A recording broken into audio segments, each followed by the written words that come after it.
بسم اللہ الرحمن الرحیم۔ حکمت نمبر 415۔ مولا امیر کائنات علی ابن ابی طالب علیہ السلام فرماتے ہیں، دنیا کے متعلق فرمایا، دنیا دھوکے کا باز، نقصان رسا اور رواں دواں ہے۔ اللہ نے اپنے دوستوں کے لیے اسے بطور ثواب پسند نہیں کیا اور نہ دشمنوں کے لیے اسے بطور سزا پسند کیا۔ اہل دنیا سواروں کے مانند ہیں کہ ابھی انہوں نے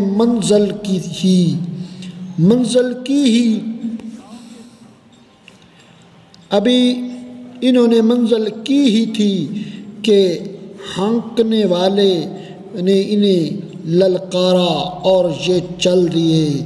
اللہم صلی علی محمد و آل محمد۔